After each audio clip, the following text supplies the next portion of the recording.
Hi, my name is Elizabeth Craig, and I work in the Office of Pastoral Life and New Evangelization, or the Plain Office, in the Archdiocese of Halifax-Yarmouth.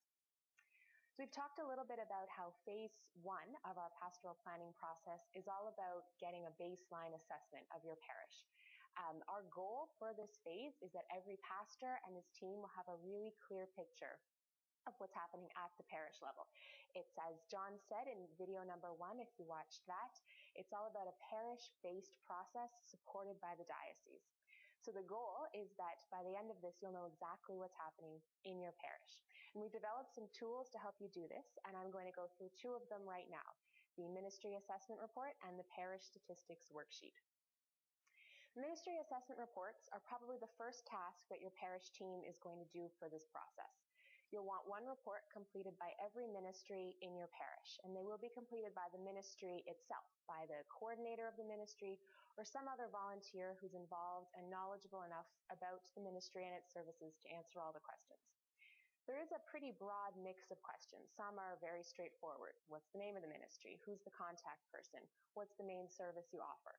And some require a little bit more forward thinking. How does this ministry serve our pastoral plan in the areas of ministry, community, and/or formation?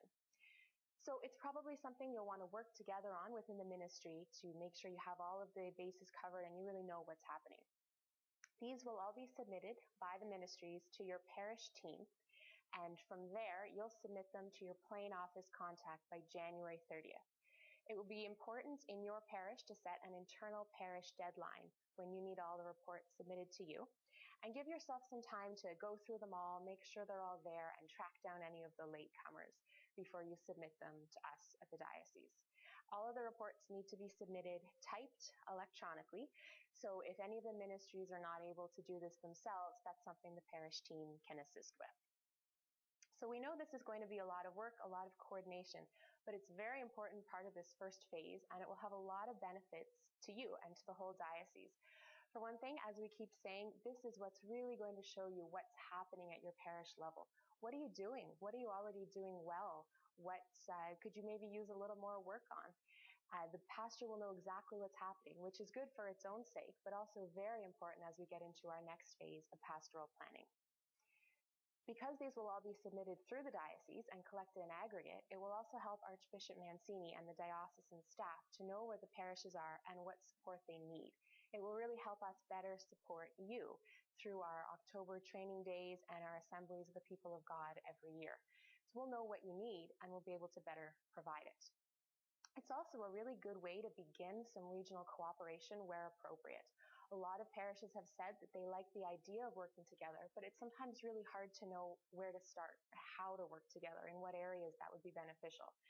So if you start to have a better sense of what you're doing and maybe where you need some help and assistance, and you know what the parish down the street from you is doing, where they're very good, maybe you can look at things where those overlap. Maybe you've realized through your ministry assessment reports that your adult faith formation has been declining a little over the past few years, but you know down the road they have a really strong, thriving ministry. They may be able to provide you with some resources, or maybe it's something you can actually collaborate on between the 2 parishes.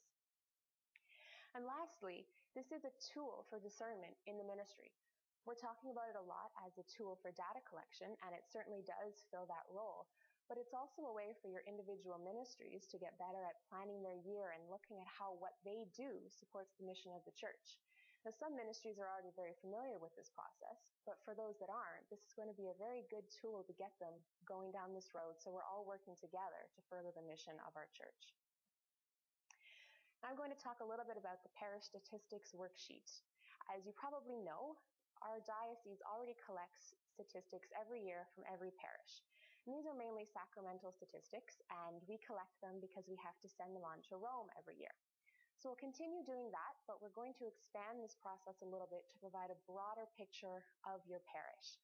Again, as you might have heard in video number 1, this is a way of looking at the same data contained in the ministry assessment reports, but in a different way.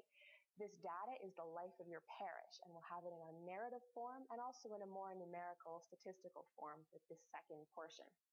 It's a way to complement and contextualize what we already have in the ministry assessment reports. This worksheet will probably need to be filled out by a variety of people. It contains questions about the finances of your parish, the sacraments, as you've mentioned, and also some questions about the resources and facilities and the demographics of your parish.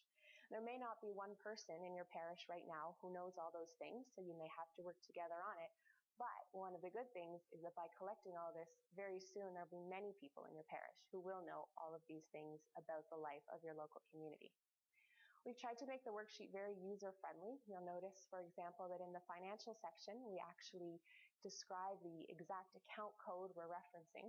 But of course, if you have any questions or concerns as you're filling it out, you can always contact your plain office contact, and they can help you walk through it and answer any questions you may have.